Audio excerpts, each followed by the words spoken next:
बिस्मिल्लाहिर्रहमानिर्रहीम। Gene linkage आज का टॉपिक है हमारा।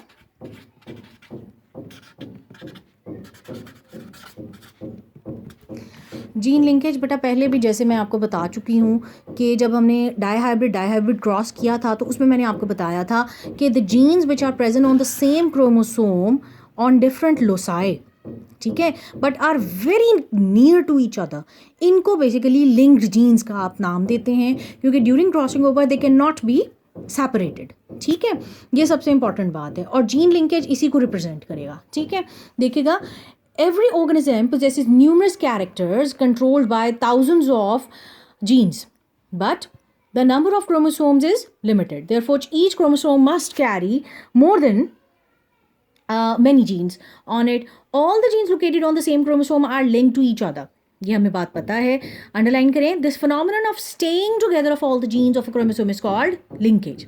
Gene linkage is a physical relationship between genes. A chromosome carries its linked genes en bloc in the form of a linkage group. तो linkage group आप उसी को कहेंगे कि जो एक क्रोमोसोम के ऊपर मौजूद जीन्स हैं सारे के सारे। The number of linkage groups corresponds to the number of homologous pairs of chromosomes. यानी 23 लिंकेज ग्रुप्स हैं आपके पास क्योंकि आपके पास 23 pairs of chromosomes हैं, homologous pairs of genes for color blindness, haemophilia. अब ये सारी बातें आपको पता है कि एक्स क्रोमोसोम पर पाए जाते हैं। Similarly gene for sickle cell anaemia, leukaemia, albinism make another linkage group on human chromosome number 11. Linked genes whose loci are close to each other do not obey Mendel's law. ये मैं आपको पहले भी बता चुकी हूँ। जब हमने बात की थी जीन लिंकेज की तब मैंने आपको ये बात बताई थी कि जो दो बहुत नियरली क्लोज्ड genes हैं they cannot be separated, and when they cannot be separated they will not obey Mendel's law.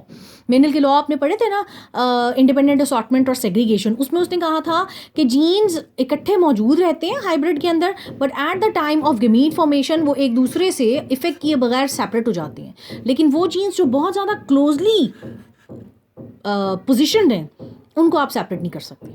ठीक है बात। अच्छा आगे चलें।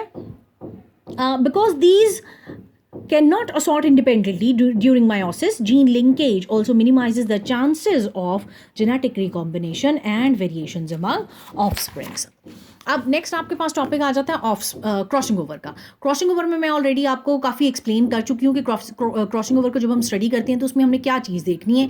यहाँ पर आप देख सकते हैं आपके पास पेरेंटल कॉम्बिनेशन में है कैपिटल ए होमोजाइगस है, नीचे स्मॉल बी होमोजाइगस है। ठीक है, मायोटिक प्रोडक्ट आपके पास आती है वो इसी तरह से आपके पास पेरेंटल में है ये सारे के सारे जीन्स।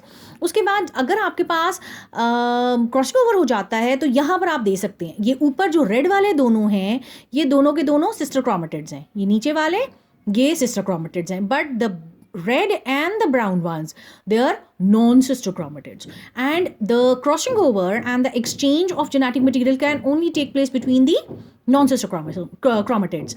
तो यहाँ पर आपके पास exchange होगा। अब आपके पास जब meiotic product आएगा तो ये parental है कॉम्बिनेशन, ये पेरेंटल कॉम्बिनेशन है और ये आपके पास दोनों रिकॉम्बिनेशंस आ गए। इसी को आप क्रॉसिंग ओवर का नाम देते हैं। ठीक है, जिसमें कि ये इस तरह से आपके पास न्यू कॉम्बिनेशन में हाइब्रिड्स आ गए हैं आपके पास दोनों। डाईहाइब्रिड क्रॉस में आप इसे पढ़ चुके हैं। अच्छा, क्रॉसिंग ओवर का डेफिनेशन है आपके पास exchange of segments between non-sister chromatids of homologous chromosomes during meiosis। ये हम बात कर चुके हैं ऑलरेडी। ए एंड बी की एग्जांपल मैंने आपको दे दी और समझा भी दी है सारी। ठीक होगी ये बात।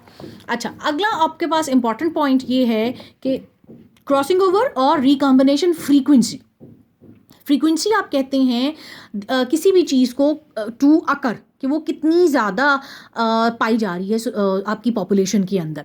It is the proportion of recombinant types between two gene pairs as compared to the sum of all combinations. अब sum of all combination क्या है? All the four।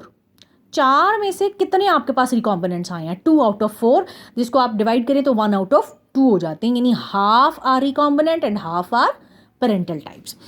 Recombination frequency मालूम करने के लिए आपके पास क्या तरीका है? Recombination types divided by sum of all combinations multiplied with 100। ठीक है, अब यहाँ पे आप देख सकते हैं ये है आपके पास रिकॉम्बिनेशन टाइप्स। अब इन्होंने आपको यहाँ पर टेस्ट क्रॉस टाइप में दे दिया। ये आपके पास हाइब्रिड मौजूद है और ये आपके पास टेस्ट क्रॉस में मौजूद है। पेरेंटल टाइप्स हैं आपके पास capital A capital B, small A small B, और ये आपके पास जो दूसरा है वो आपके पास स्मॉल ए स्मॉल बी ही रहेंगे सारे के सारे। अब यहाँ पर आपके पास ये बने रिकॉम्बिनेशन टाइप्स 2, ठीक है। अब यहाँ पर जब आप निकालते हैं तो ये पेरेंटल आया आपके पास, ये पेरेंटल आया, और ये आपके पास 2 न्यू कॉम्बिनेशन आ गए। ये 40 + 40 = 80, 10 + 10 = 20। ये आपके पास सपोज्ड वैल्यूज हैं सारी की सारी। अच्छा, अब रिकॉम्बिनेशन टाइप इज 20, दूसरे 40 + 40 + 10 + 10 सारे टोटल 100 हो गया। मल्टीप्लाई करें 100 से, आपके पास 20% आ जाता है। यानी आपके पास जो रिकॉम्बिनेशन की फ्रीक्वेंसी है वो 20 आउट ऑफ 100 ऑफस्प्रिंग्स है, ठीक है। The recombination frequency is directly proportional to the distance between the linked gene loci. ठीक है ना, जितने जीन्स अपार्ट होंगे, दूर होंगे, उनकी फ्रीक्वेंसी उतनी ज़्यादा होगी, उतनी पॉसिबिलिटी है आपके पास मिलने की। जितने वो क्लोज होंगे आपके पास रिकॉम्बिनेशन फ्रीक्वेंसी मिलने के चांसेस उतने कम होंगे, ठीक है।